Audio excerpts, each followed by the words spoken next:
inhabitant সকলৰ কাৰণেহে এই সুবিধা খোলা থাকিব বহু দিনৰ পৰা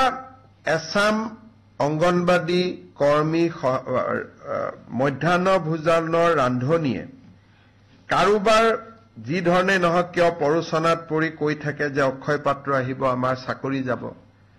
আমি সকলোকে বাৰে বাৰে কৈ আছিলো যে বিশেষকৈ কিছুমান বাওপন্থী ৰাজনৈতিক আদৰ্শৰ লোক এই ৰান্ধনীসকলৰ মাজত সোমাই যায় আৰু আন্দোলন কৰিবৰ কাৰণে বাইদেউসকলক লৈ আহে মই ডিব্ৰুগড়ৰ এখন মিটিঙত কৈছিলো যে চাকৰি যোৱাটো কথাই নাই দুই এদিনতে তেওঁলোকৰ দৰমহা বাঢ়িব আজি কেবিনেটে তেওঁলোকে আজিৰ দিনত 1500কৈ টকা দৰমহা পায় 1 অক্টোবৰৰ পৰা তেওঁলোকৰ দৰমহা আমি 2000 টকালৈকে বৃদ্ধি কৰিছো অৰ্থাৎ ৰাজ্য চৰকাৰে 500 টকা আগতে দি আছিল কেন্দ্ৰই 1000 দি আছিল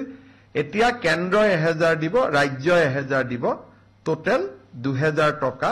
এগৰাকী মধ্যাহ্ন ভোজনৰ বাইদেৱে ৰান্ধনীয়ে লাভ কৰিব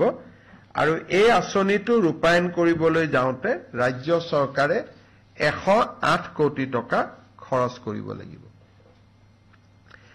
আপোনালোকে জানে যে গোৱালপাৰা জিলাত দুখন ডাঙৰ